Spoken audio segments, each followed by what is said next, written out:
Good evening. The agenda for this evening is approval of the minutes, new business, and the ZBA rules and regulations, and adjournment. The new business is public hearing for Daniel Estefano at 84 Hazel Street.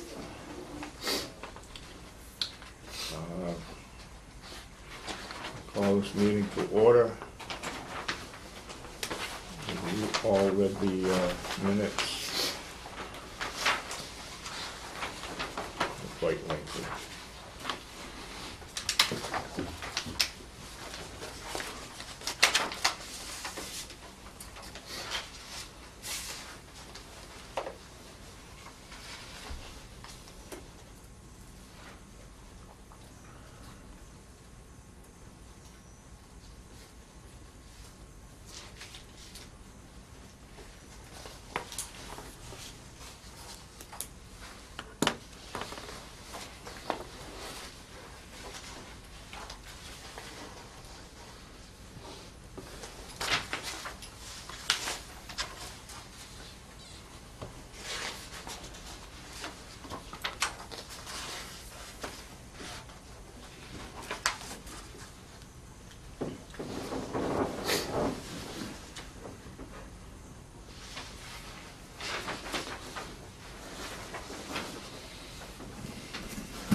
Do I hear a motion to accept the minutes?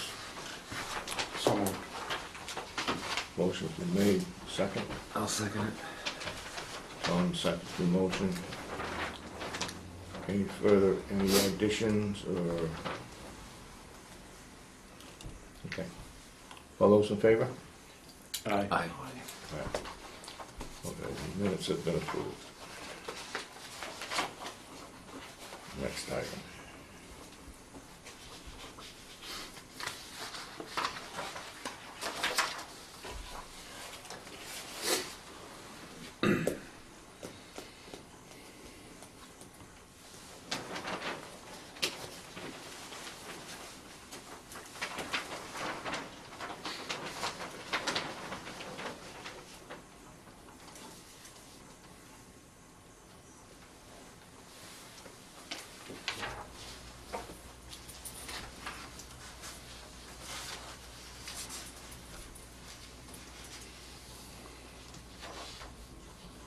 Okay.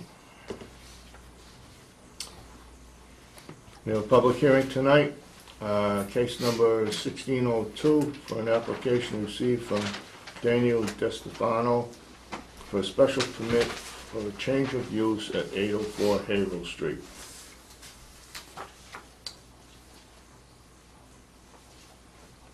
I ask your cooperation in following procedure. Everyone present will be given an opportunity to be heard after the application is presented and the board members have asked questions. The secretary will be recording what is said. Therefore, when you address the board, begin by stating your name and address. Speak slowly and clearly. Only one person will be allowed to speak at a time. Does any member of this board have a conflict of interest in this case? No. No. No. Okay. Public notice for this application was posted at the town hall, sent to a certified list of parties in interest, and was published in the town common on March 9th and March 16th, 2016, and read as follows. A public hearing will be held at the Town Hall Annex 39 Central Street on Thursday, March 24th, 2016 at 7:15 p.m. to act on an application received February 17, 2016 from Daniel Distefano. The applicant is requesting a special permit from the Board of Appeals to change the existing non-conforming use on a property that is an industrial machine shop to a landscaping contractor's business under Section 5.2 of the Raleigh zoning bylaws. Property is located at 804 Haverhill Street, Raleigh, Mass. The property is in the residential district and is shown in Assessors Map 5, Block 22. At the public hearing, members of the public may speak and ask questions, present evidence that support the approval or denial of this petition. The purpose of this hearing is for the board to hear and consider the pertinent facts relating to the application and to approve with conditions or deny. Before hearing from the public, the applicant will be allowed to present their case, and then board members will be allowed to ask questions or comment.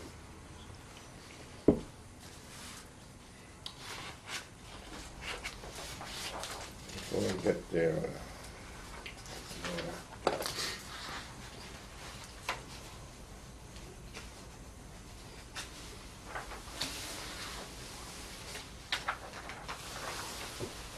in your packet, we have the permit license clearance form signed by the Treasurer, Water Department, Municipal Light Board.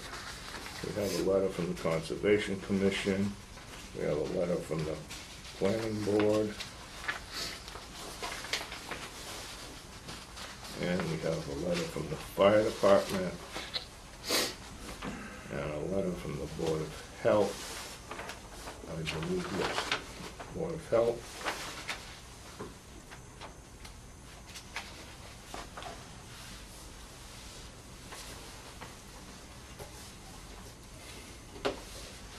And note from the Board of Selectmen, and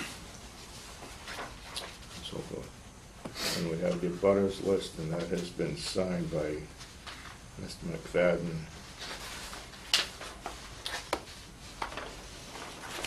He knows he's on, everybody knows he's on.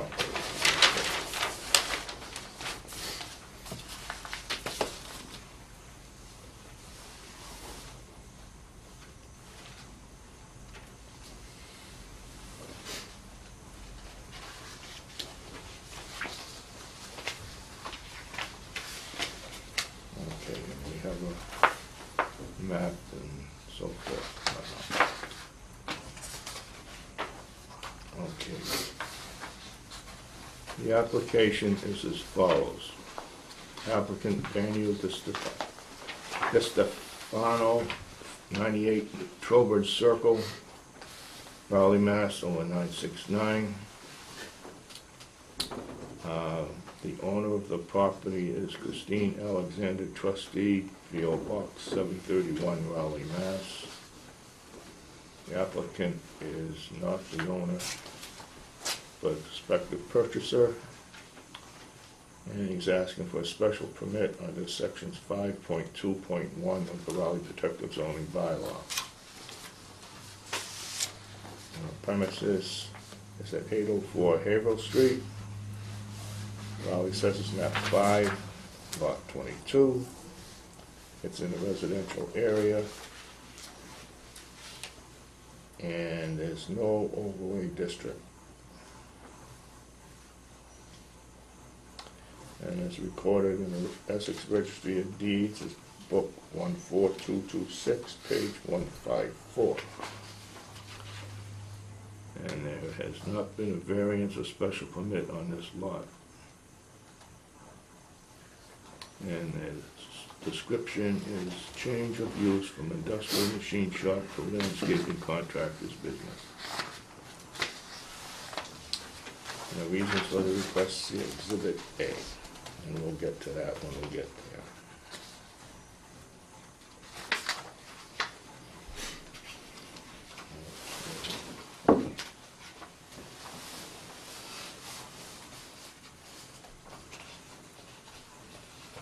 Exhibit A The applicant Daniel Distano is the contract purchaser of the property located at 804 Haverhill Street. The applicant received a determination from the Raleigh Building Inspector that the existing use of the building as an industrial machine shop is a legal non-conforming use. The applicant proposes to change the use from an industrial machine shop to an office with outdoor storage for his landscaping contractor's business together with snow removal services. The applicant proposes to add 3 additional garage bay doors for a total of 4 garage doors. With the exception of the bay doors, the exterior of the building will not be changed.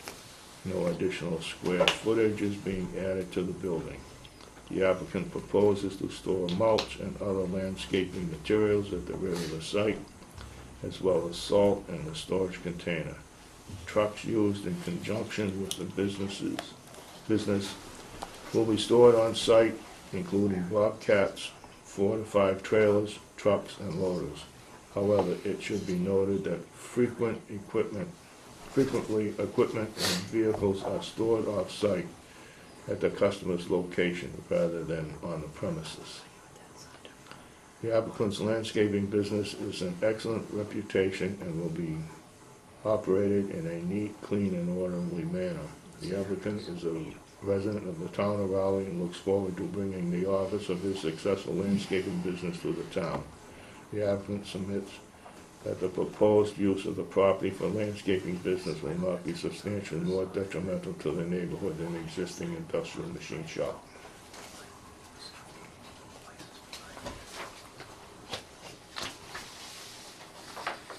All right, I want to read a couple letters that we've got from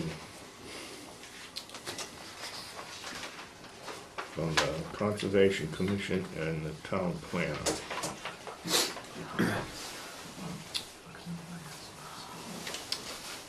A letter from Brett Baislick, Conservation Agent, dated March 24th, 2016. Regarding the application of special permit at 804 Haverhill Street, map 5, parcel lot 22, Daniel D. Stefano, owned by Alexander Realty Trust, Christine Alexander, trustee. Chairman Thurston and members of the Zoning Board of Appeals, the Conservation Department has reviewed the application and plan submittal and offers the following comments. The Conservation Department notes that our review appears to indicate that the property does not contain any regulated wetland resource areas. The office files do not contain any filed application. Therefore, this statement is based on available public information and not from an actual inspection of the site. The Conservation Department is concerned with the storage of bulk de-icing chemicals, including rock salt. The submitted plans do not demonstrate adherence with state DEP guidelines or Mass Stormwater BMPs for road salt storage. Salt storage is not done properly can present a possible source for groundwater contamination to abutting properties, not just a potential source of contamination to areas within jurisdictional wetland resource areas, or a source of contamination to groundwater used for drinking water supply. Private wells on abutting properties have the potential to be negatively affected by improper handling of salt storage on this lot. The topography appears to slope towards the west and north, indicating that stormwater runoff will travel in those directions. State guidelines for proper road salt storage require the following. A, storage area on a flat site, level area. B, adequate space for salt pile management, unloading and loading activities. C, storage on an impervious or paved area or pad. D, storage under a roof structural cover, not a tarp. E, stormwater runoff collection for containment. The submitted plans do not specifically demonstrate compliance with any of the above except for B. the Conservation Department requests consideration of the bulk road salt storage area being required to adhere to the recommended criteria or conditions listed above. Proposed vehicle and equipment storage area and proposed materials storage areas depicted on the plans do not evidence any stormwater management controls, such as an infiltration, grass swale, or other means of intercepting stormwater runoff. Consideration should be given to managing stormwater which would appear to flow in the direction of 808 Haverhill Street by means of an appropriate stormwater best management practice that could be designated by the applicant's professional engineer and built and installed by his own business.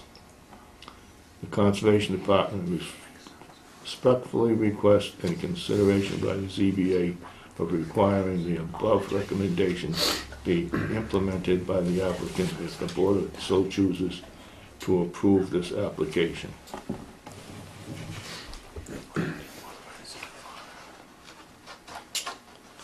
That's from the Conservation Department.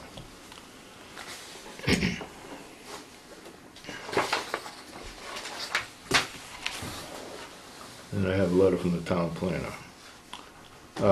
1. A proposed parking space amount of 14 spaces is sufficient to meet the rules and regulations requirements for site plans for a warehousing storage use. However, the application submittal makes no mention of the number of employees to be working on site at any given time. The ZBA should ask the applicant to confirm and to calibrate the amount of parking accordingly. Also, plan does not depict any paint markings to be used to designate spaces on the site. Assuming a 9 by 18 foot parking space dimension, then the maximum yield for parking spaces which can fit to the right or left of the stockade fence around the septic tank areas in the middle front of the existing building is no more than 13 spaces. The ZBA should consider conditioning measures pertaining to limiting threat stockpile materials becoming airborne, or to limit the proliferation of material odors, both of which may create a nuisance from abutting property owners. It should be noted that this site lies within the residential use zoning district, and that properties in the east and west are single-family residence uses, and the use to the south is a multifamily residential use. The ZBA should determine if it should be a condition of approval that the applicant install stockade fence screening around the trash dumpster proposed to be located at the rear of the site. The site plan submitted does not indicate whether there will be any outdoor lighting for the new use. The ZBA should request written specifications from the applicant in this regards to the numbers, location, wall-mounted or ground lights, and types of fixtures, and whether there will be any lighting of the ground sign along Haverhill Street. If sign lighting is proposed, then a special permit from the planning board is required. Be advised that pursuant to the ZBL section 8644, light trespass onto adjacent residential properties is prohibited. It is recommended that outdoor lighting fixtures should be down-directed and shielded so that as to minimize light trespass. This office offers to review any additional information submitted by the applicant as required by the ZBA. Rules and regulations for site plans stipulate all utilities shall be underground. There is currently an overhead power line which bisects the property from the front to the back, which the ZBA should consider whether it is feasible to require the applicant relocate underground. The site plan denotes that the proposed 32 to 24 concrete block enclosure to be located behind the existing building shall be used to stockpile mulch and stone in the spring, summer months, and salt in the winter months. Also, the project description submitted with the application indicates that salt will be stored in a container. Does this imply separate, more secure, contained for storage or for the storage of salt? The ZBA may consider having the applicant submit a spill containment plan in the event of spillage of breaching salted storage container. ZBA should consider including a condition of approval that limits parking of business vehicles and equipment to the proposed vehicle equipment storage area depicted on the site plan at the rear of the parcel.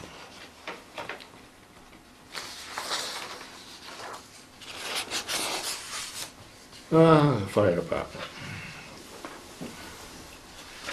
Fire department is in receipt of the above mentioned ZBA application and has the following questions pertaining to the application. 1. What is the plan to address updating the fire detection systems in the building to come more in line with the type of occupancy proposed? What interior changes does the applicant have in mind with the built additional three garage bay? What type of maintenance is planned for equipment in the building? What type of lawn care chemicals and proposed on-site storage, both inside and outside the building? Once the department has the answers to these questions, we'll be better positioned to comment on the proposed use of the building. I would suggest that the applicant contact the fire department so that we can go over the application and discuss these issues. If the board has any questions pertaining to this request, please don't hesitate to call the fire department. And Board of Health. Board of Health has reviewed the provide application and plan. The change in use does not affect existing septic system flows. Board of Health does not have any concerns with this proposal.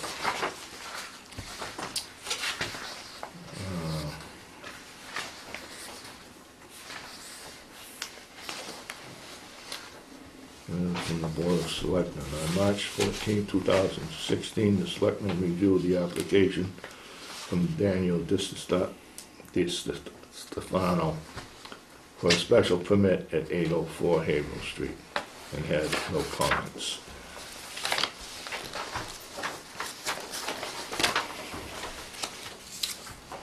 That's it for the letters. Okay.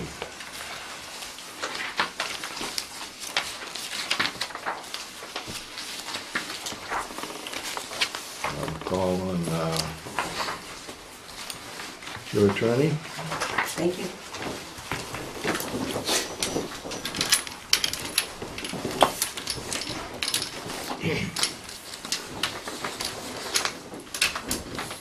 Thank you. My name is Nancy McCann, and I'm here on behalf of the applicant, Dan DiStefano, who is here tonight. Also, John Moran, who is the project engineer. And since you read the application, I won't repeat what was said, and I'll have John walk you through the plan, because I think once he does that, he can respond to some of the questions that were brought up by the various departments. The building on the site at 804 Haverhill Street was built in the early 70s as an industrial machine shop. We did receive a determination from the building inspector that it is currently has a legal non-conforming use status, and we're seeking to change that use from the industrial machine shop to contractor's landscaping yard and storage with outdoor storage and an office. The interior of the building will be used for storage of vehicles as well as for an office. There will be one full-time employee during the day on site. Everyone else will come in the morning, get their equipment, get their assignments for where they're going, and then proceed and work off-site at the various customers' locations. There will be no work really going on the site. The office as a landscaping business, as you can imagine, the work is done at the customer's location. So folks will come in between around 7 o'clock in the morning, 6:30 to 7 o'clock in the morning, and then they will come back at between 4 and 5 o'clock in the afternoon to pick up their vehicles and to leave for the day or to get their assignments. And that's really it. We think this is going to be a decrease in the amount of activity on the site. I do have some photographs of the interior of the machine shop. It really was quite busy at certain times over its history. There have been as many as 15 or so people working there. And these are just some photographs of the inside. All of that will be changed to a use that will simply be an office during the day, and then the storage of vehicles inside the building and outside of the building.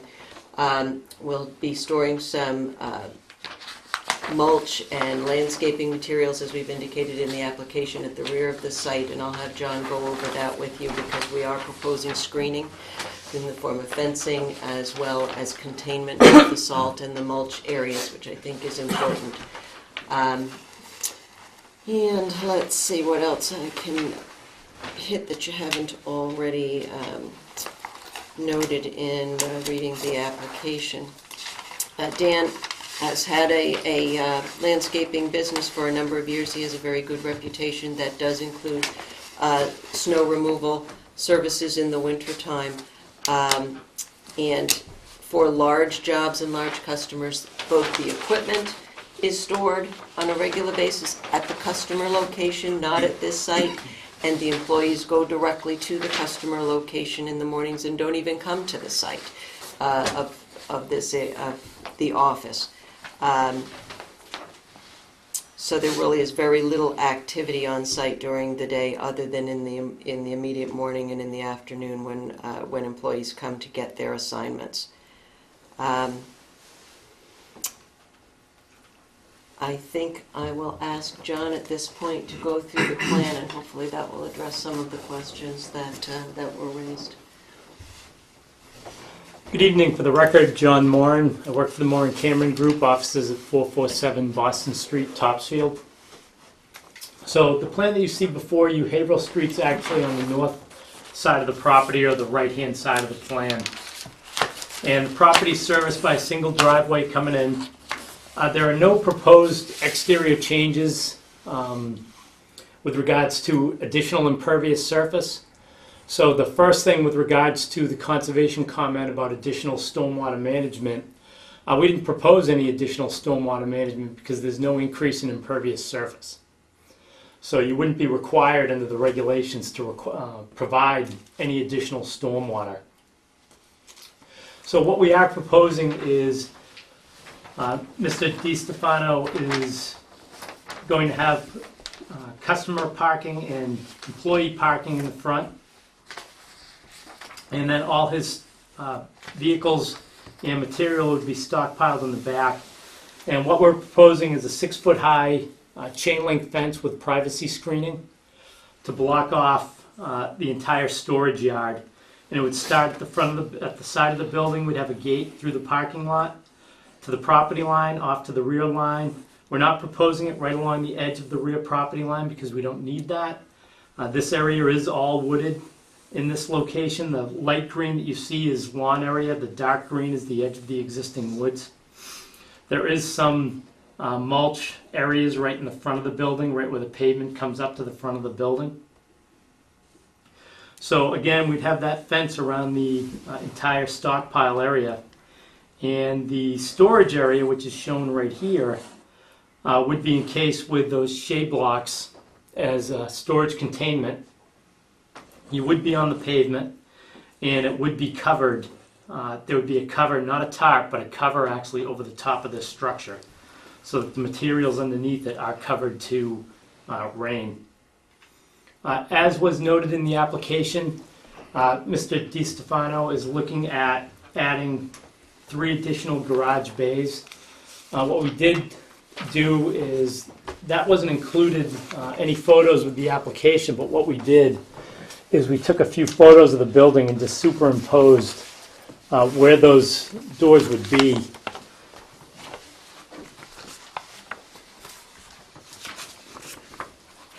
Like the first photo that you see, that would be the door right on the back side of the building. So you're standing in the parking looking at the building. It's pretty much centered right in the middle of the door, I mean, the middle of the building. The second photo is if you're standing in the parking lot looking up at the building. There's an existing entry door here. We're proposing another door right off to the right-hand side of that, and that's the door that you see in that photo.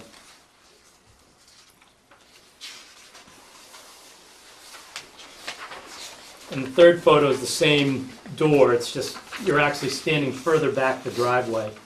You're actually standing back in here and you can see more of the front of the building.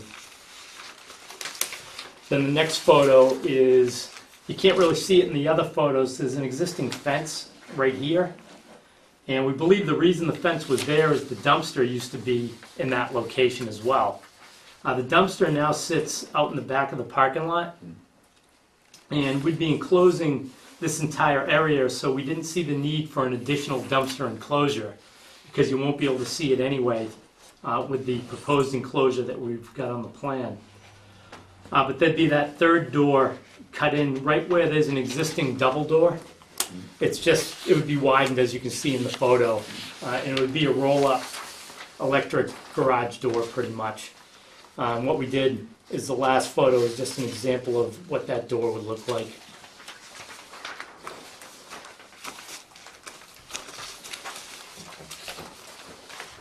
So again, with regards to the storage area, we are proposing those shade blocks as a storage containment area that would be 32 by 24, 32 wide, 24 deep.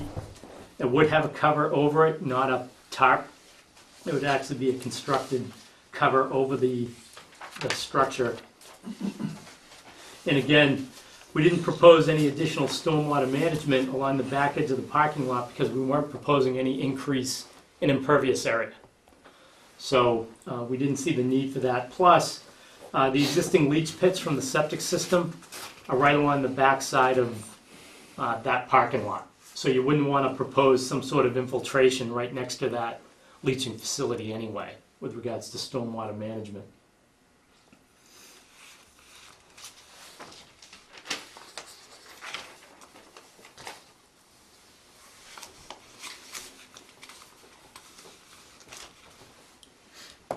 And topography-wise, pretty much the area that's out and back here is extremely flat. This area actually flows off in this direction and then turns and heads down in that fashion. So if the board did feel the need that they wanted some sort of additional stormwater management, we've got the ability to do probably an infiltration trench is what we would propose, which would just be a 1.5 to 2 foot wide stone trench. As this runoff's coming off the parking lot, it would get intercepted by that trench and infiltrated into the ground. You really don't need the trench. The trench will also slow the runoff down. But again, this parking lot's extremely flat, so you don't really have erosive velocities coming off this parking lot that you would need something to slow that runoff down. With regard to the existing coverage that's out on the site, the open space on the property is about 71%, and the building coverage is about 9.7% of the building. Again, it's all existing that's out there, and we're not proposing any additional changes on the outside with the exception of the cut-in for the doors on the building itself. Now, with regards to exterior lighting, I don't believe you're proposing any exterior lighting. Is that correct? No, that wire that was mentioned about going across the parking lot, I believe, is what powers a current light on the property, on a light pole, the above ground wire. Well, what they're talking about is under the zoning regulations, you like to have underground electric. As was stated in the proposal, the application, this building's currently serviced by overhead, and it cuts through the existing wooded area, services the building out into the back. Obviously, that would be a pretty big expense to run that electricity underground to the building. So we'd ask that we be allowed to maintain the overhead electric that's currently there. Is that sufficient for your needs? The power that's in the building now? Oh yeah, we're not really gonna have much in the way of power draw. If anything, I think that the building's overpowered for what we, For what you Required. want. For what you want, yeah. right. No, you don't have a 400 amp service.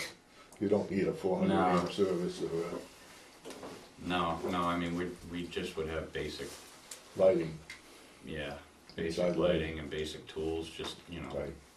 place to keep dry. What about the parking? You mentioned the parking. The parking, I mean, we can stripe it. They usually don't have people coming to their facility. It's usually employees only, so the need to stripe the parking lot is really no need. I mean, people know where they can park and they don't really worry about it because they don't have to direct people towards certain locations. If the board feels the need to stripe out in the front, we can obviously stripe it. Dan has about 10 employees, so that we certainly have enough parking for that, and he doesn't have visitors or customers who come to the site, as John mentioned. So you don't anticipate or expect that there's any retail type business at the site? Do each of the employees drive a truck or a vehicle or a car to come to the site and then pick up one of your vehicles? During the summer months, it's pretty common that a lot of the landscaping employees congregate in the same vehicle when they come to work. Mm-hmm. You know, so you may get 3 or 4 guys that come in one vehicle. And during the winter months, again, we pretty much strictly do commercial property services. Mm-hmm. So a lot of the sites we have are, you know, big industrial, commercial facilities where we keep the equipment, so employees will actually Just go there. directly to those properties. So again, even in the winter, it's gonna be, it's not gonna be very active. How many vehicles, you mentioned in your application a variety of vehicles, including trailers.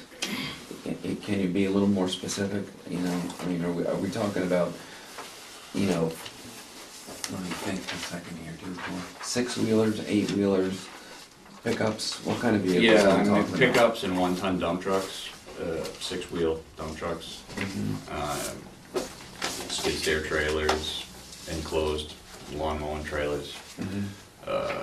Pretty much like standard industry equipment for landscape and snow removal. Mhm. I own some front end loaders and some skid steers. I don't have any enormous tractor trailers or big dump trucks. And those would all be stored in the enclosed area. All that stuff would be in the building? No, in the enclosed. The fenced-in area Oh, the area. vast area in the Yes. back. on the existing parking area, on the existing parking lot. What kind of product do you want to store in it? It's a single storage area, not multiple bins? So do you have one, you just have mulch in there, or, you know? Again, this is almost like an insurance policy for us. If we even see the need at some point to store stuff, Mhm. we have another facility we operate out of currently where we keep our mulch and salt anyway. Mhm. But obviously, as we're transitioning north with our operation, we may be transitioning north with the customers we service as well. So in the future, I may need the ability to keep product here. But I don't keep more than what we would use. You know, if I need a trailer load of mulch, we have a trailer load brought in, we use it, and then we get another trailer load. So we're looking only basically to contain one product Mhm. at a time. A lot, again, service in the bigger accounts, a lot of our supplies get delivered directly to those sites. Right. Do you, are you gonna relinquish the existing site when you get this site completely? Relinquish. Give it up? No. No, so you're gonna have both sites you're gonna operate out of? Yeah. Mhm. Okay. Where are you located right now? The The facility where we store our products is the Ferncroft Country Club. We've been there for about 10 years. Okay. But you'll have your office Here. in this building. Yeah, okay. Do you, I mean, speaking for myself, I don't have a problem with your use. I mean, I don't see any issues there, really. I think the stormwater issue, we haven't addressed this yet, relates to the salt. Talk to us about, I assume that's salt for treating roads Mhm. during this time of year, which I hope you don't use, because we don't need it. But, it looks like there are some issues associated with doing that safely for a variety of reasons. What is it you actually need to store, want to store, would store, how much of it, how often do you replenish it? Compared from a winter like last year, which was extreme, to a winter like this year, which was very light. I'm sure some years you might have 5 tons, other years you might have a half a ton. I don't know. Give me some insight. So basically, it gets delivered on like a per storm basis. We would the bin like we're proposing, you could probably hold 200 ton of salt in there easily. That's an outside bin? It's outside, but it's covered. It's got a roof. Is it in Covering. this thing? Is it gonna be Yes. in that? Yes. It's in the back area. It's this area right here. That's what I'm saying. You're gonna Yes. put the salt in there? So So during that seasonally, salt would go in there? right. During the winter months, a tractor would come and dump a load of salt, and we would push it into the bin, and it would be covered. When we say bin, it's a concrete Yeah, no, I know what you're talking about. wall, and Yeah. we'd be putting up a clear span structure. And basically, as fast as it comes, we would be using it Right. during snow events. And I can gauge it pretty well to the point where we're not sitting on it coming into the summer months. Again, at this point, we're keeping it somewhere else as it is. So yeah, sometimes we're sitting on an extra 20 or 30 ton at the end of the season. I can understand the concern, because there are some people that don't manage their salt piles properly, but at $100 a ton, we make pretty good sure that we don't let it get in touch with the rain. We don't want to get washed away. So it is important to us that it stays dry and protected as well. I think some of the issues that the Conservation Commission raised as far as the state guidelines, we are actually meeting. I think all of them, actually. It's a level area, we have space around it, it's on an impervious surface. If I'm not right on any of this, John, tell me. It's under a roof, and that's going to prevent any runoff. So I think we've actually addressed those items under the requirements for the salt storage. And we would certainly agree to meet any state guidelines that are required for salt storage. The board would be inclined in its written decision to specify clearly that those are conditions of the approval. Yeah. So it would be just a matter that they're there. If you become in violation of them at some point in the future, it's simply clear that you've already agreed to these kinds of conditions. Right. And typically, we would also specify pretty clearly the vehicles that you would have, how many people might be in and out of the day. We recognize that companies like yours can sometimes grow very quickly. And sometimes over the course of a year or 2 or 3, 2 trucks or 3 trucks become 8 trucks, become 10 trucks, become more people on the site, become 6-day, 7-day operations. And now all of a sudden, with your success comes a lot more activity than what is here, as we're discussing today. So the board's inclined typically to create a fairly confined definition that we all are aware of, so that we're all on the same page at this point in time as to what you can do and can't do, So even including when equipment can come and go off the property, so you can't have 3 of your guys have 4 trucks who's, we're gonna run in late today, we gotta finish it, we're not gonna get in there till 9 o'clock each night this week, and then you start having a habit of running trucks in and out of there or getting equipment late to get a jump on the day. So we would be inclined to specify hours, so we'll want some input from you as to what normal hours are for you. You know, what is it, are you a 7-day business, are you a 5-day business, are you a 6 to 6 business? You know, those are the kinds of things that would be looking for. And in terms, I'm sure the fire department indicates here that they're concerned about really what the kind of fire prevention systems you have in place and what they are, and they can specify for you what they would feel would be appropriate. But if you're going to be storing vehicles in there that you know, are you know, potentially flammable, have flammable product in them, or represent fire hazards, we would want to have an idea, really, number one, what those are. I'm sure they would. So a little, you know, a floor plan. You say there's going to be an office in there. Maybe there's an office layout that you're just going to move into right now and not change. We can't see that. It looks like, how big is the building? Is it 3,000-4,000 square feet? 6. Yeah, it's about 6? a little over 6.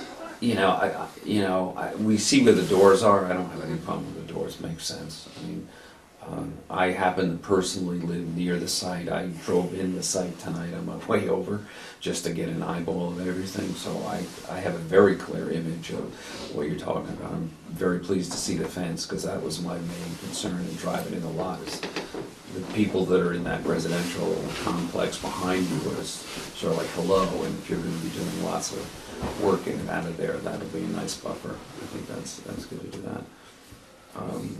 So I would want to see a little bit more of a floor plan about what you have and where you would, you know, roughly propose to store it, that we plan to put 3 vehicles in there, 4 vehicles. I don't know that we would restrict you to specifically a number, but I think we would want to know what you're putting in there, because the fire department is concerned about it, what you're, you know, when they're storing it in there. Okay, we could certainly do that. I think the storage will be of trucks and typical vehicles, but we can certainly provide a floor plan and what Dan has in mind for what vehicles would be inside.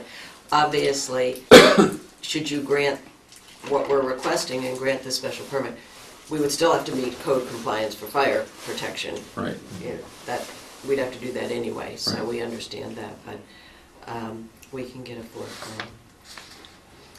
Well, snow removal is not a 9 to 5 job, so, I mean, are you in the business of going out nights and stuff like that? Would it impact that site? In terms of access of hours and stuff?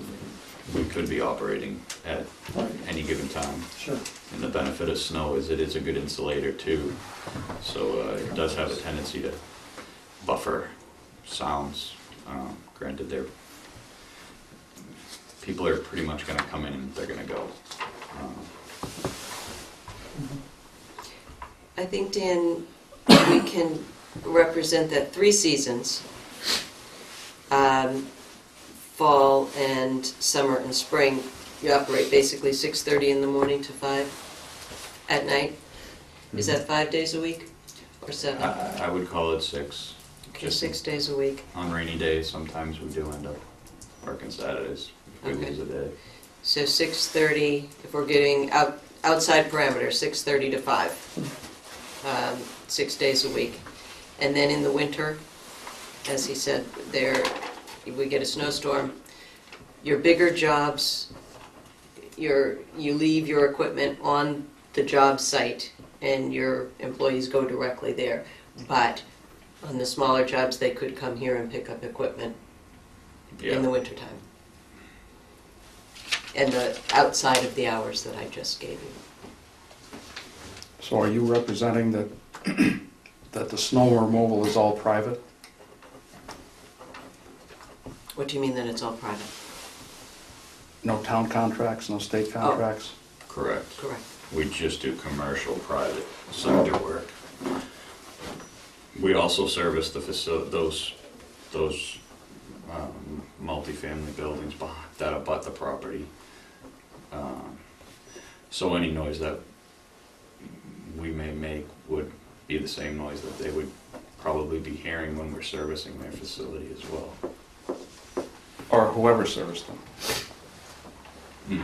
Regardless of who serviced them, you're saying Mhm. there'll be that noise who services them. But you're not gonna be plowing public streets. No.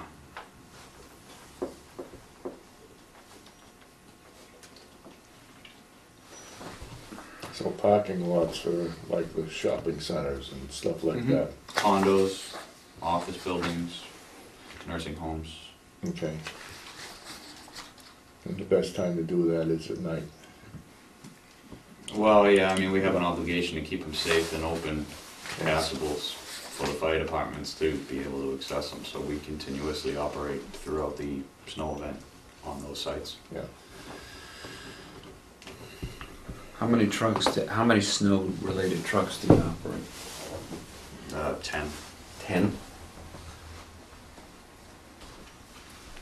Would they all operate, does this second site where you are at Ferncroft, I mean, do you have indoor storage there? Is that, No, we just have outdoor storage. you just have outdoor storage? Mhm. So I'm assuming since, I mean, that's a good-sized building, but I don't know that you're gonna put, well, maybe you could. I don't know if you could put all 10 vehicles in there, but I would think you would only put your, well, I don't know, maybe you'd put your best in there, or you'd put your worst in there. I don't know what you'd put in there to protect. Yeah, I'd like to say they're all the best, you know, I mean, all of the stuff is new and quiet. Mhm. We're really looking for a place to call home, a place where we can prevent things from being stolen, like snow blowers and lawn equipment. Mhm. So that's my main goal for the inside storage, is to become organized and have shelving systems with parts and Mhm. uh, Do you do equipment repairs, auto repairs, truck repairs on site? yeah, I mean, we would do minor repairs and stuff, you know, preventative maintenance that Mhm. we're able to do. Mhm. Big goal of ours, yes. Okay. So how many plows do you have that you own? 10, roughly. Okay, and where's the welding done to repair them? I mean, if, I guess that's not really something I thought of, but hopefully inside the building. If in so fact it was something I could repair myself, you know. Sometimes we have to send things out to be fixed elsewhere. So with the repairs as well, you wouldn't be storing large volumes of oil, 50-gallon drums of oil that you would be using to change oil on that many vehicles, which wouldn't surprise me if you said yes. I'm just curious if you're gonna have hazardous waste in there, other than what you and I would have in our own garage. I mean, I'll be honest, chances are we probably would have more than you'd have in your own residential garage. Cases? Yeah, Well, but if you're gonna be repairing plows, and you're gonna have welding and acetylene torches and oxygen, you know, you're gonna need to store that stuff too. mm-hmm. Yeah, well, I mean, I'm thinking That's- hydraulic that's- fluid and. Yeah, I know, you but that the kind of oxygen stuff. and that stuff's a lot more, That's explosive stuff. yeah. Yeah. Exactly. Well, that's something I think that I think you're rightly, Nancy is rightly accurate in saying we can condition that under the fire department. Oh, sure. You know, they'll go ahead and tell you what you can do and how you have to store it and where it has to be. Well, as long as we make sure we ask them to look at that. Oh, yeah, no, we tell them. I also plan on having OSHA and Department of Public Safety come in too, because they offer services where they help you become in compliance with Yeah. regulations Yeah. of safety and storage and things. Yeah, have you talked with the fire department yet? No, I haven't. Yeah, they're very good over there. They'll point out exactly what you need if you need to do anything. Let's See if there's anything else here. It's best to get it all out on the table first. Well, definitely, because Dan is a contract purchaser. He has to make sure that whatever conditions you put on are things that he can live with going forward. Right. And he doesn't want to get in there and purchase the property and then have conditions that he can't live with. Yeah. So we might as well. No, that's why know we're what they asking. are. We'd rather you tell us everything you could conceive of doing. Right. That's why with the storage, we've had incidents where similar companies would say, I want to be able to do this and this and this, and we specify you can carry this, you can carry this, you can carry that, because oftentimes circumstances occur where other stuff becomes, needed for jobs that you didn't anticipate doing, and it's a logical place to put it, but when it goes ignored for 6 months or a year or two, and no one's really paying attention, it now becomes normal operating procedure to you, when in effect it's in violation of your permit. As it regards the storage area, we're not inclined to say storage. We're inclined to say storage of mulch, or storage of stone and mulch, or storage of whatever. And if you're right, it seems like the salt, most of the general guidelines you meet under that structure. I don't know how you partition that off. It's about the size of this room, maybe a little bit larger, I guess. So do you have, would you just dump salt and then dump something else next to it so they commingle, or would you create some sort of a simple, even railroad type barrier, so one is separate from the other? It's just one product. It would be a horseshoe shaped Right. structure Right. that you would drive into with a machine and scoop it and put it into the truck. So seasonally it would be salt, Yeah. and if you're left over with salt, do you sit on salt? What do you do with salt? Again, if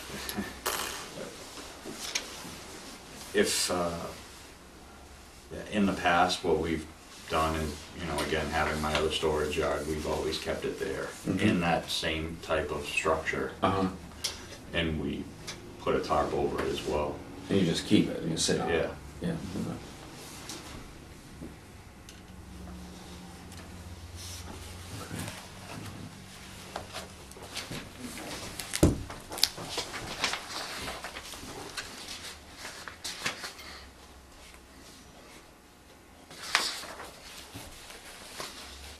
What's the maximum amount of vehicles you think you would have per staff, workers meeting? Obviously, there's one person that sits there, but, could you have as many as 10 cars parked there for your workers? Yeah, in the prime, yeah. Is summertime prime, is that what you're talking about? As opposed to now? Well, winter's usually, we're bigger in the winter than we are in the summer, believe it or not. Obviously, weather dependent. Yeah. But we plan, we typically run about 10 employees in the summer.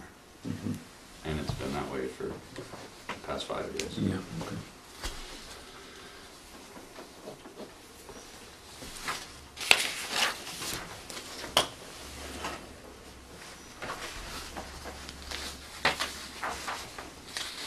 So those 10 employees, just so that I'm clear, their cars would be here, but they would be off. Correct.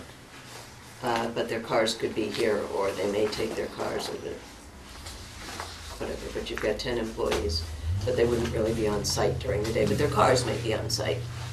Yeah, I'm frankly, I'm less concerned about the bodies, I'm more concerned about the vehicles. Right.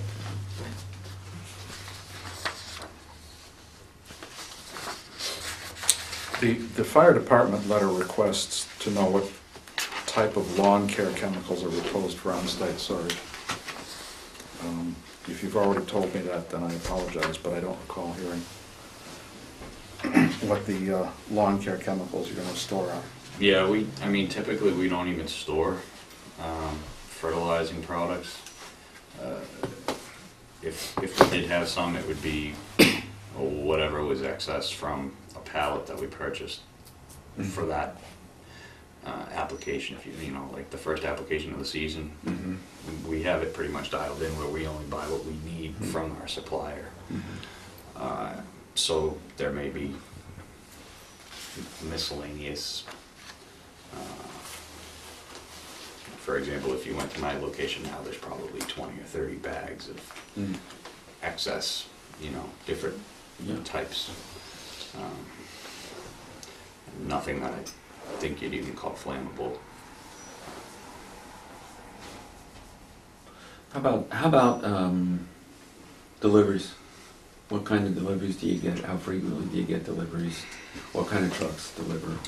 When do they deliver?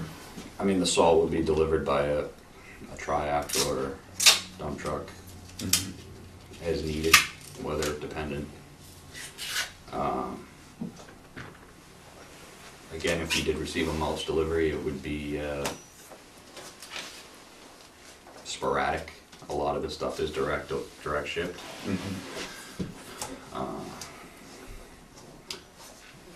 UPS may drop off parts if you buy parts online for a lawnmower or vehicle or something of that nature, but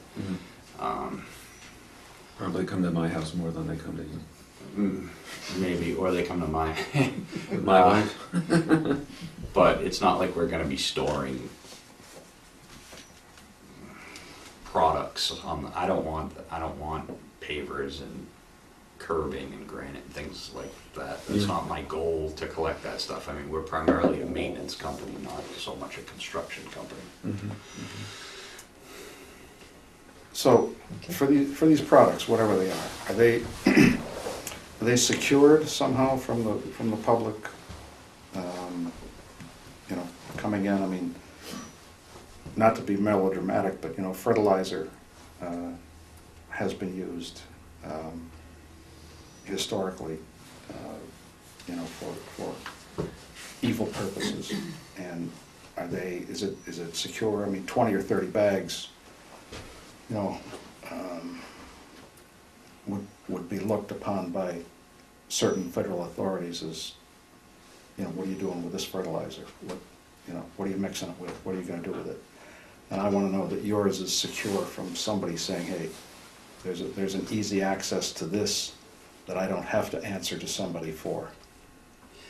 I mean, it would all be contained inside, and, you know, we're also required to be in compliance with the state. You know, they audit the usage of fertilizers.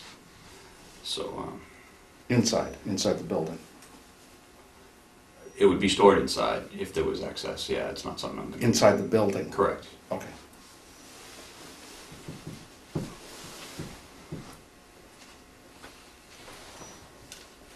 You have anything else? I want to hear from people that are sitting in the back row there. Yes. Do you have any questions? Yeah. Yeah, we own the property next door, 800 Hazel Street, and what I'm concerned with, from the back of our house, we can see the back of that lot, and I'm curious to what size those structures, like storage structures, will be. And the other thing I'm concerned with is noise. The machine shop's been there as long as we've been there, never had a problem, no noise. And, you know, summer's coming, we're gonna have windows open, concerned about vehicles coming and going, you know? And the other thing is hazardous material storage. We've got a house right over the hill from there. I mean, if there was an explosion in that building, it's gonna take our house out. So I'm concerned with what is being stored there as far as flammables, hazardous materials, you know. And we just need that answered. Plus, I'm curious if what is the change in the use of that property? Is it going to affect our property values? You know, I was in a machine shop there for years, and now we're going into a different type of business. And we just need some answers. You know, that's why we're here tonight. And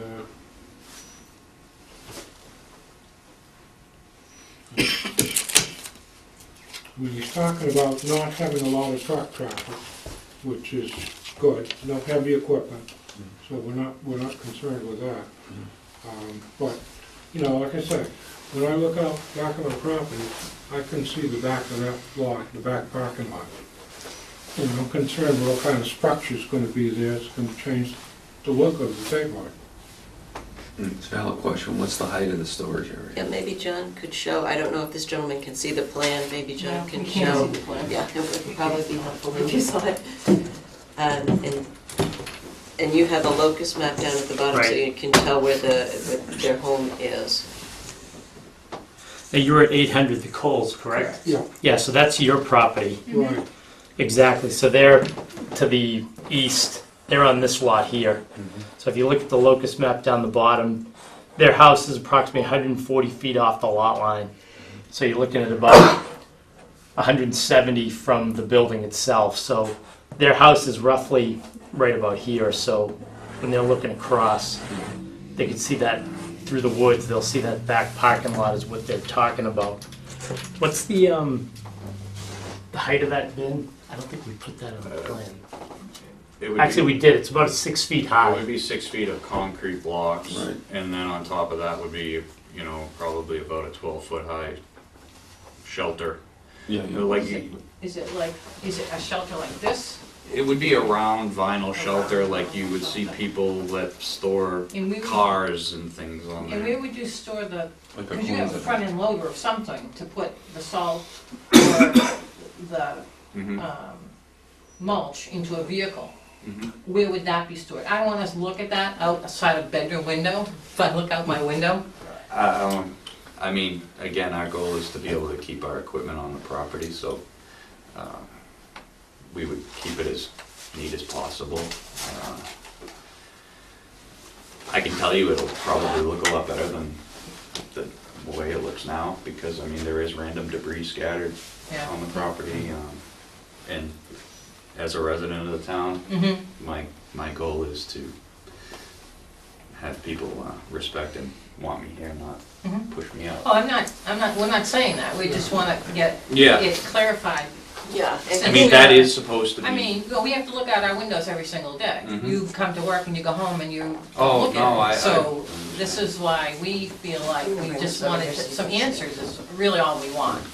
A little more closely. So, your house It's right is above. right, you're kind of in the middle of this building. So Yep. you're over in here. Mm-hmm. So this is the existing building. Yep, This structure is going to have it's going to be about 12 feet high, And it's gonna be green too. and it's going to be green. So it'll be about the same height as the existing building, which is a single-story building, so that's about 12 feet. so you're saying that the front of it's gonna be coming in this way? It comes in And that's this where way, you're gonna be correct. doing it? Okay. Right, you use the existing driveway, come in this way, we're going to have a chain link fence with slats all around here. And then, This is going to the property line? Mm-hmm. yes, trucks will come in the same driveway they do now, and they will access this storage area from this side, not from your side. Right. Okay, and then storage of vehicles and things will be back in here. But I'm thinking this structure, which is 12 feet high, and the existing building together Mm-hmm. will block, I don't think you'll see. It'll actually be a good insulator. Yeah, from- you're not gonna see these trucks because they're on the other side. What typically, Like this. a time of day do you get like those deliveries you're talking about? You know, you have to understand, Hayward Street is a very busy street, Mhm. but if you go into the back of my property and you sit on my deck, you cannot hear any street noise. Mhm. So my concern would be, what time are these trucks coming in? And if I sit on my deck in the summertime, am I gonna hear your trucks coming in and out, in and out, in and out? And what time do you guys like finish? I mean, deliveries only come during normal Okay, business hours. so 9 to 5? Maybe 7 to 3. Okay. And- Salt and mulch related. And your trucks, as So you I wouldn't get said, a your- delivery in the middle of the night No, for salt? no. I I know you wish. probably wouldn't. You probably wouldn't for mulch, but I'm sure you just want to make Like- sure that, you Yeah, know, no. you're not. And that area is you going to know. be secured, so it isn't like somebody who is driving a truck could say, oh, I'll just make the delivery now at 3 in the morning, because that's going to be fenced and gated, so they couldn't get to the back. Okay. So he would have control as to when the deliveries come Okay. in, and they would be during his normal business hours. Mm-hmm. And Monday you're through gonna be Friday. wrapped up during the 3 seasons by 5 o'clock. Mhm. Um, And again, you know, the vehicles we own are no louder than the vehicles you own. I mean, these new vehicles today, they're Are they gas powered or diesel? both, but honestly, the new diesels, You you can't tell. can't even tell. Some of them are quieter. Um, Nancy, I think also, we're likely to restrict delivery The hours. hours. So that if, you know, you'd have to tell your delivery guy, don't come here at 11 o'clock. Yeah. You can't get It's pretty impossible to even get that in our, you know. in your industry. Industry. The solid companies, they close the gates at 3 in Boston, so. Okay. um, But you'll have trucks coming and going in the snow season 24/7, potentially. Yeah, but again, I mean, I could almost guarantee it would, if, I don't think that it would be anything that you would oppose as far No, as there's sound. any vehicle repairs would be minor and they'd be inside the building. Mhm. You wouldn't have somebody hammering on a No, plow outside and, yeah, okay. And I understand with winter and snow plowing, you know, we get a storm at 2 o'clock in the morning, you gotta move your equipment now. But all your big equipment is, yeah, it's off-site anyway. okay. Yes, sir. I can answer part of it. Frank Bertolino, 10 Maple Terrace, Newbury, Mass. I'm the Realtor for the South Side. Bert, I can answer part of your question. It's much easier to sell a residential piece of property next to a business like this than it is to sell a residential property next to a machine shop that runs 3 shifts, 12 to 15 people working every shift, without a doubt. So, I mean, I think that answers some of your question. And as far as the chemical storage, I also would say that I think that anything a machine shop would have would be much more hazardous than what we would have in explosive. True, solvents and things. Yeah. You're not repairing anything early in the morning, lawnmowers, things No, like I that, own a have them machine shop. outside. Again, have them out. it would be an inside repair if Right. it was necessary. Okay. Just wanna be sure. I don't wanna be woken up early in the morning. I get up early 5 days a week. I don't wanna be getting like, you know, waking up by a lawnmower at 6:30 in the morning on a Saturday. So, but that does answer that I question. So think we got I- spoiled with the machine shop because there's never been any disturbance from them. Except occasionally when their alarm system would malfunction, you know, but outside of that, you know, so I know machine shop equipment makes a hell of a lot of noise, and we never heard it. And hopefully the fencing would buffer Yeah, as well, and uh-huh. I've also worked very closely with Brent Bazelak over the past several years with the Conservation Commission. So hopefully that, you know, he could attest that I'm one to adhere to the rules and regulations and laws and, That's fine. you know, stay in compliance. Any So other there's- cosmetic work planned for the building? Painting or anything? You know, like I that? would like to clean it up for sure over time. Mhm. Our immediate concern is to try and operate, Right. occupy it. Right. But yeah, I mean, ideally, I'd like to do some landscape work and paint it and, you know, make it look better, not worse. Mhm. And you said there was gonna be no extra outside lighting? No, nothing additional than what's there now. Okay.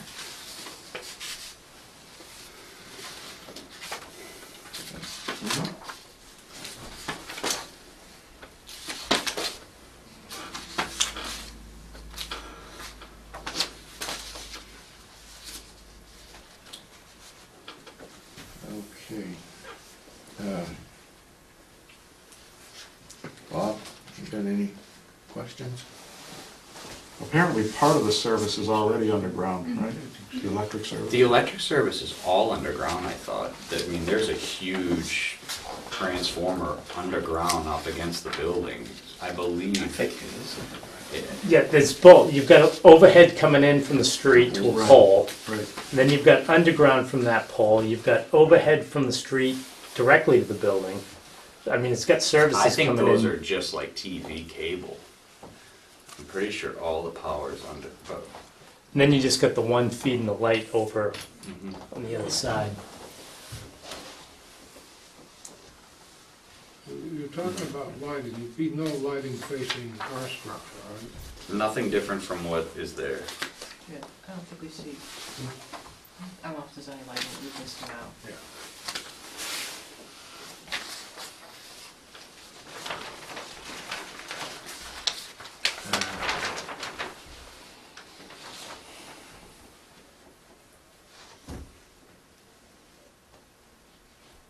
I don't know, what do you guys think about the line, what do you think about the line parking?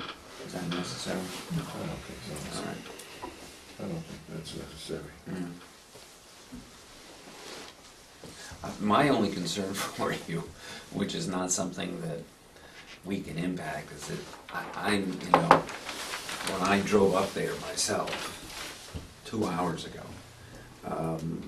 and just to see what was out behind there, you know, you're telling me, you know, I'm gonna put 6 or 7 vehicles internally in the building, and then I've got a portion of that back area that you have to leave access to that bin for, and that you wanna have a half dozen or 10 trailers and trucks and all kinds of stuff, and have 8 or 10, you know, residential type, you know, consumer vehicles, whether they be trucks or pickups, you know, just sounds like a lot of stuff to put in there. I hope you got as much space as you think you have. You know, and that's not something, when I look at the line parking, you know, we had a recent case where another gentleman, you may be familiar with the property up on Route 1, the Agawam fence, that was recently acquired also by a gentleman in your business. And he had some of the same issues that we had to look at, and almost a lot of the same needs. He didn't have any interior real parking need. He has a facility up there, but you know, we tried to be responsive to him as well, and we were concerned about vehicle traffic and when's it coming. Now, he's technically in a much more remote area on Route 1. There's really not much, you know, office around him or whatnot. But he had a fairly big space. I go up there and I think, okay, you're gonna put, you know, trailers, trucks, you have to have access to them, you have to move them around. I hope your assessment of what this site is meets your needs. That's why I was concerned about you relinquishing the other location. I can appreciate you wanting to get into a more secure environment and get it closer to home and where you have more control of everything, and certainly indoor storage is a major plus for all kinds of stuff. I'm just, you know, thinking, okay, I hope it meets your needs. I think we'd like to still get a little breakout of the floor plan. You know, it can. I'm sure Mr. Corbin could put something together in, you know, an hour. Just something depicting really what's in there, so we can see where the office layout is, and dimensionally, I'd like to see the space. Okay. And if you are inclined in your decision to limit the number of vehicles, the number of types of vehicles, and to specify that, then we should provide that. That would be helpful. If you could give a listing of what you want to park there. I mean, I'm assuming it's essentially what you've outlined for us. Yep. But we would, in cases of this type where there are a lot of vehicles, sometimes a lot of different types, and a lot of them are silent vehicles or trailers. You know, they don't make any noise. They just store stuff for him, and he takes junk with him when he goes to a site, does stuff, puts it all back in there, brings back. You know, behind you is the residential complex with probably 75 to 85 cars that go in and out of there every day. Sometimes 3, probably, sometimes 2 and 3 times a day per car. So the relative amount of traffic that's behind you from cars starting and coming and going, and they're under absolutely no time constraint, is probably more than what I suspect is going to go here. I appreciate exactly what you're saying. You don't want to sit out on a nice Sunday afternoon and, have it be disturbed by somebody, working on 8 lawnmower engines all day. And so that's why I want to know what you got, when you want to do it, where the repairs are going to be done. Part of me is inclined to restrict repairs to inside the building, so that anytime any sort of motorized repair occurs, it's minimally buffeted by the building itself, as opposed to the way I would fix my own lawnmower, just be out in the driveway, kind of thing. And I think that would address some of your concerns about sound. But I don't have any problem with what you're doing. We've seen those businesses do well and manage really well, as you say, your experience of doing that. You probably wouldn't know he's there any more so than what you've been there before, other than the fact that you would see it differently. I mean, it sounds like he has plans to dress it up. You may even see less, because that fencing is going to be a 6-foot fencing. Now, you said chain link? Is it, Chain can I link see with through it? slats. No, with Oh, slats in it? slats. Okay. Well, I proposed the fabric, Fabric. the Like mesh okay. fabric. Against the chain link? Yeah, okay. Yeah. But it's a visual block? Yeah. Mhm. Yeah, fine.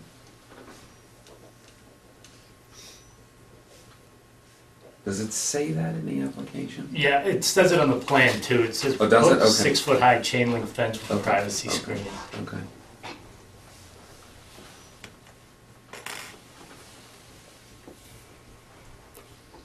Anything else, anything? Okay, no. Yeah. What is your time frame? Well, we would love to get through this tonight. However, it sounds like you're looking for some additional information. Dan is under a purchase and sale agreement to get through the permitting quickly. Mhm. When is your next meeting? Well, that's it. Our normal meeting is going to be the 21st of April, and I'm going to be away. Oh, that can be a problem. Okay. Is there any chance that you could or would meet prior to that? No, we could probably.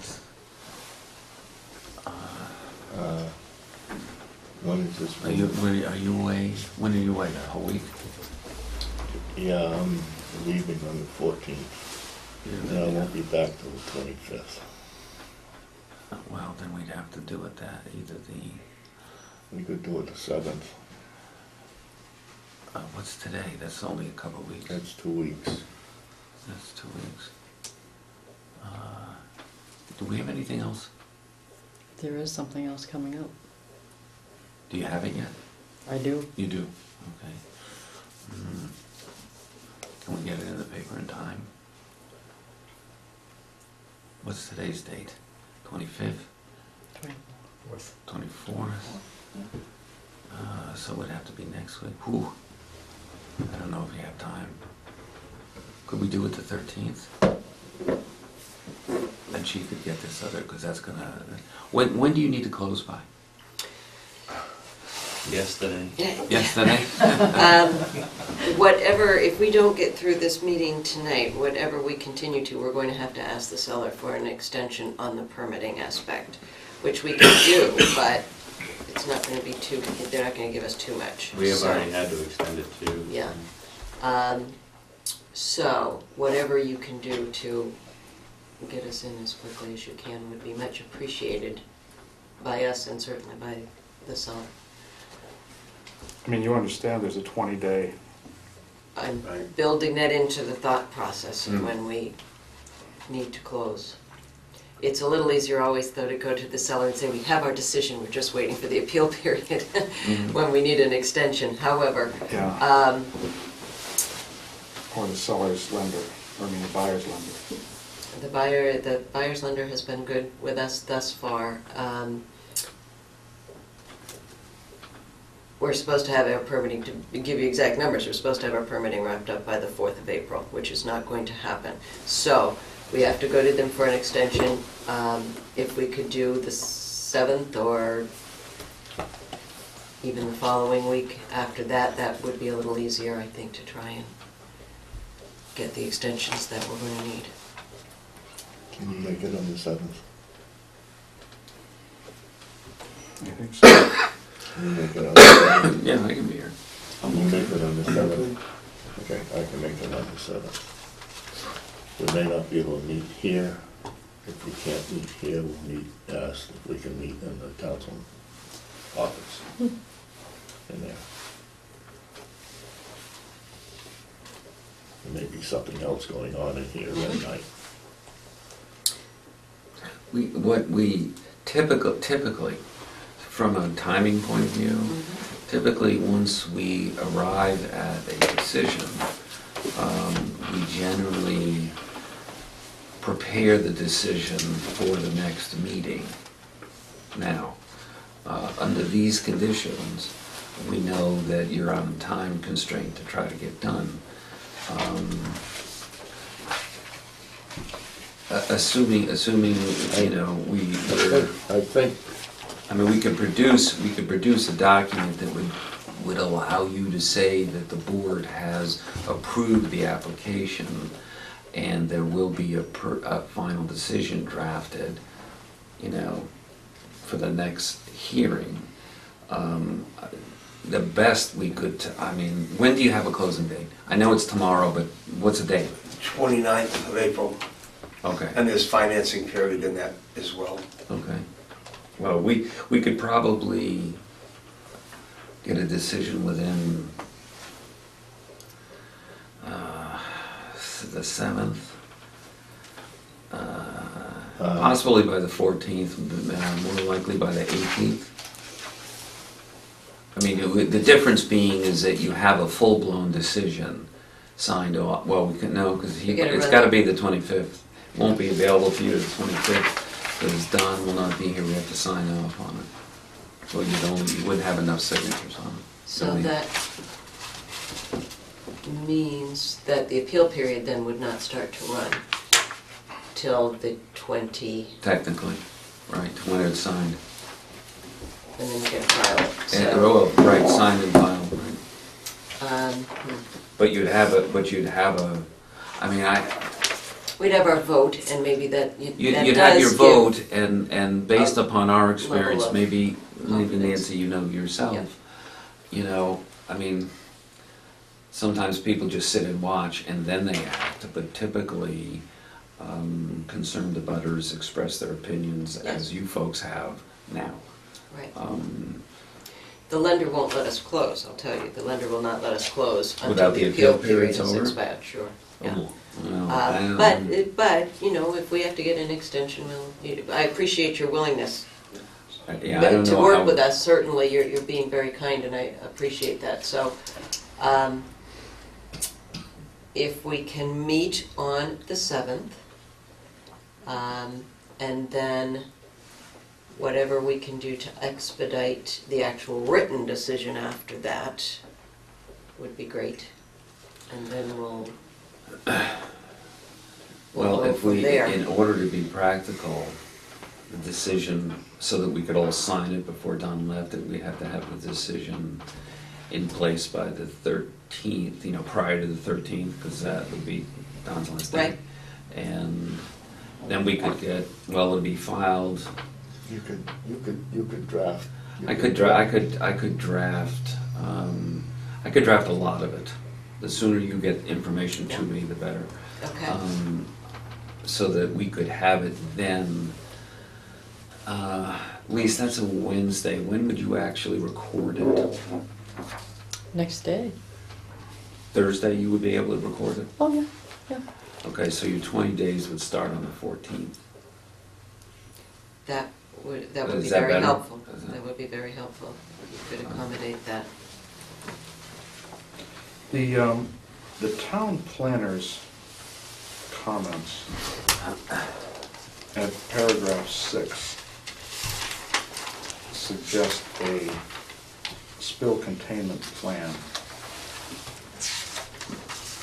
if you can address with the town planner at your earliest convenience, his concerns, so that he could say to us, his concerns have been satisfied in advance, that, Okay. you know, it's another box checked off. Elise, can you make copies of these documents for Nancy? That would be helpful, thank you. So she sees exactly what this stuff is, so she's not guessing. Will do.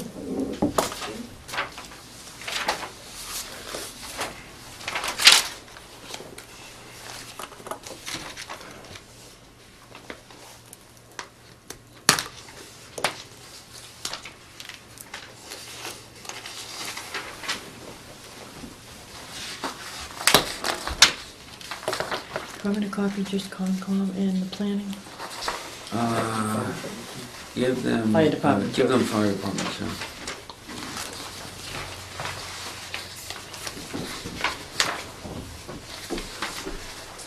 Yeah.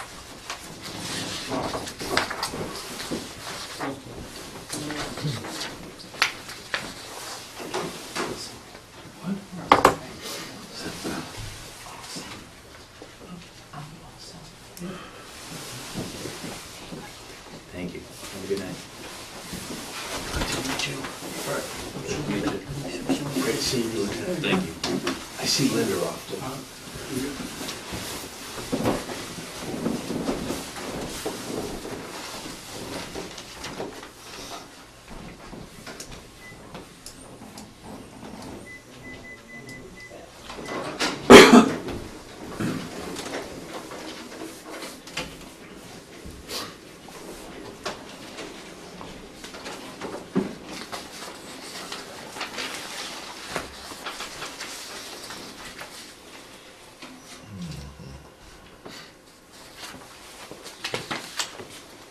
All right, so do we have to have a, You can write it back. yeah, no, I can start to work on it so that on the 7th, On the 7th, we can. when we get that information, I can incorporate it in the next week so that it can be available for signature. You guys all here the following week? Because that's the other part two, is What's that gonna be? the 13th, the week of the 11th. So the 11th, 12th, 13th. So we wouldn't have a meeting The on 7th? the 21st then? I have a case coming up. Yeah. Well, he's not here, regardless. But Dave will be here. Yes, no, Dave will be here. Have you advertised it yet? No, No. But she's gonna have to advertise it tomorrow, actually Monday. Monday.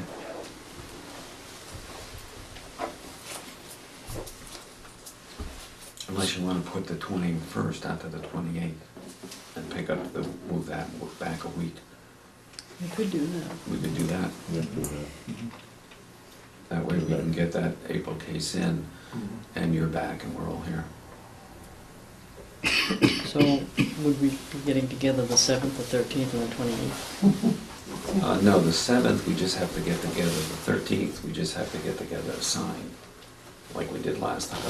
So we don't have a meeting. I mean, as soon as we can complete the draft for signature, we can get that signed, and then you can file it. And then you can just notify Nancy that it's been filed, so she can at least report to whomever she wants to report to. And you can send her a photocopy of it at least. Nancy, does she know where to get to you? Have an email address or I something on think the so. card? I Got think so, something? but I'll give you that. The 13th, you'll have the opinion for signed execution. Right, Okay, we just gotta get that done. right. And so are we doing it the 21st or not? No. 28th. 28th, then. Yeah.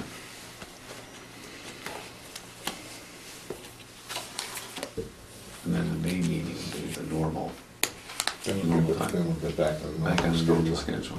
Yeah, for now.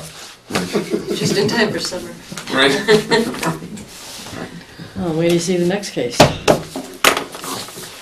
So, I think I have my laundry list. You want a floor plan of the inside with dimensions, what's going on inside the building, how many vehicles can be inside the building, what types of vehicles we're talking about inside the building, materials that we might be storing, and you're looking for a number of vehicles to be stored generally on site, and I think you said you also wanted to know employee vehicle numbers. Yeah, I mean, I'm not gonna say, gotcha, Right. okay? But if you say 8, 10 vehicles, you know, we'll probably allow for a dozen, you know, Okay. 15. We'll give you room for some amount of flexibility. Okay, But we don't want it to go to 25, right. okay? That's a different animal as far as we're concerned.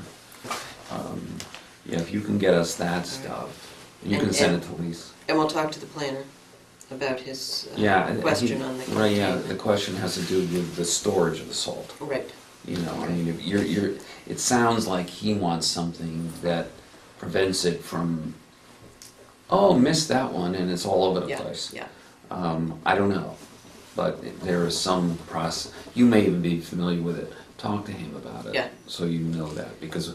we're inclined to put some sort of a contingency that's relative to that kind of condition. I don't want to make you spend money, I just want you to be able to be in compliance with safety. Okay.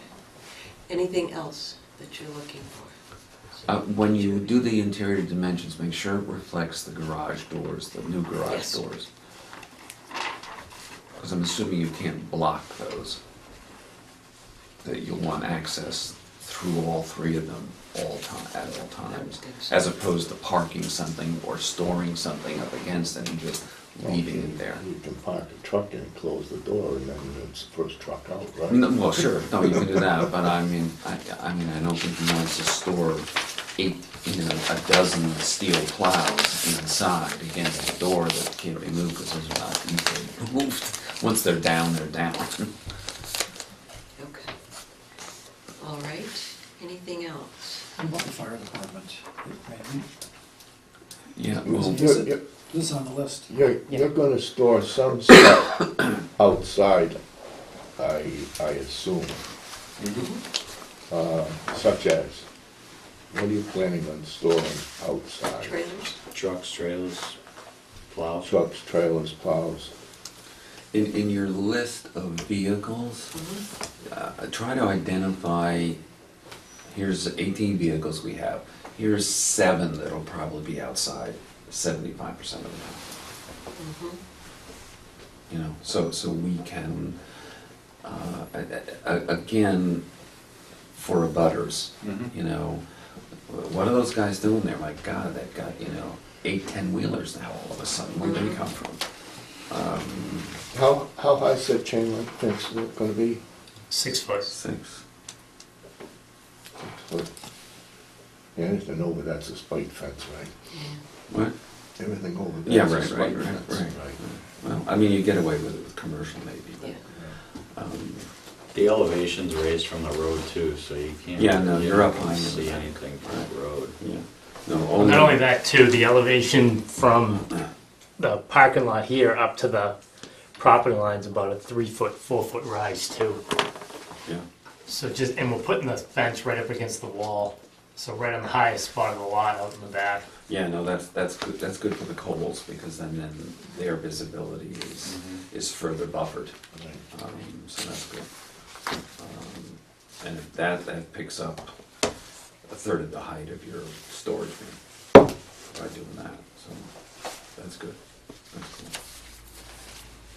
I think with regard to the fire department comments, I think I'll have Dan talk to the fire department Yeah. so that as far as your decision is concerned, I think any of the fire department comments are going to be picked up in code compliance, building code compliance. Right, When he right. wants an occupancy permit, Right. he's going to have certain Right. things. Right. But I don't want any surprises either. Yeah, no, right. for what you want to do in the building. Make sure you know that the fire chief is going to want X, Y, and Z for your type of use in the building. I think that's a worthwhile conversation to have with him. Yeah, he'll, you know, whatever stuff you have in there now, he'll either say, yeah, that's good, or I want you to put this in there. And that's where talking with him, I mean, if there's, you know, if there are some line item costs here that you need to be aware of, the sooner you know that, the better. Well, you have copies of the comments from all the town boards. Yes. So, to the extent that you can, Mhm. theoretically, if you could get those same boards that have already commented to say, we're completely satisfied, we're very happy,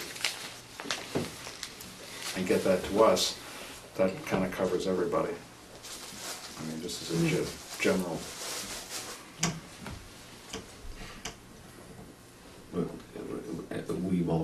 We will, however, keep the decision will be specific to all of the things that we talked about. Even if they say, as Bob says, you know, we're good, because I have a feeling the fire department will just tell you, do this, this, this. You say, yeah, and we're all squared away.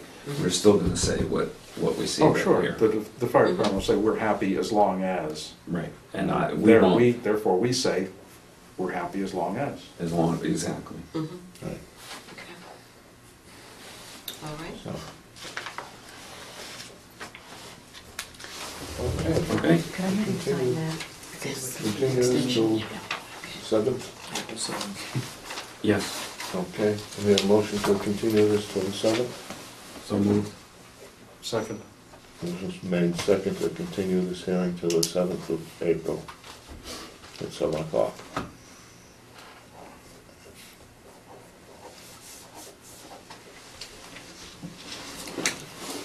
Thank you very much. All those Thank in you. favor? Appreciate that very much. Aye. Okay.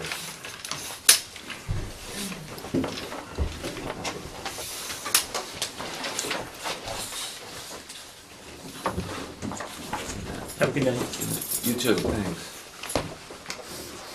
Can I have a 2-minute recess, Mr. Chairman? Can I have a 2-minute recess? For a Yes. break? Yes. Thank you. Get your glasses. They have you out there, I'm getting.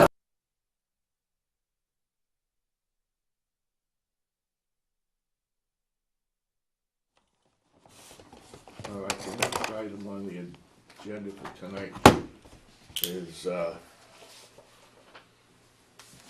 further discussion on the Board of Appeals rules. What do you want to do about it?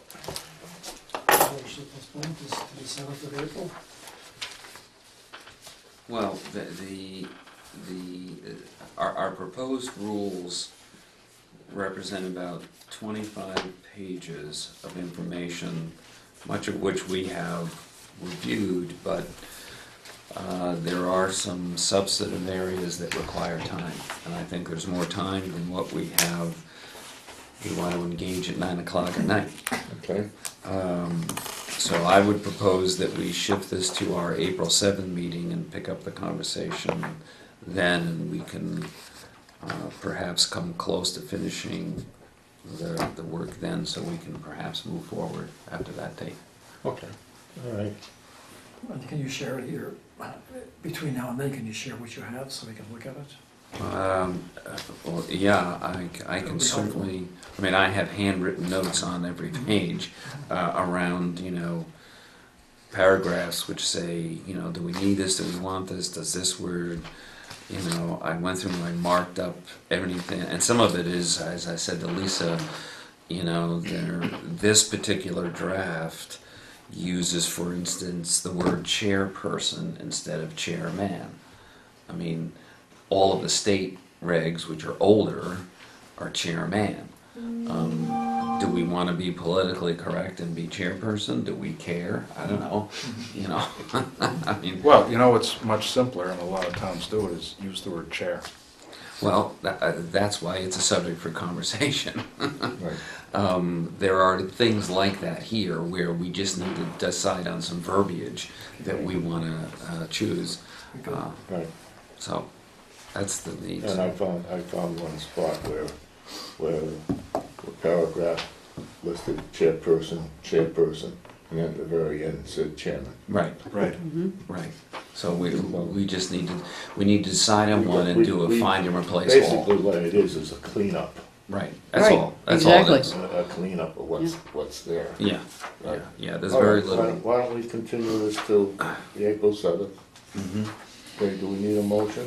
If we need a motion, make a motion. I move that we continue the discussion of our modification of our current rules until the April 7th, 2016 meeting.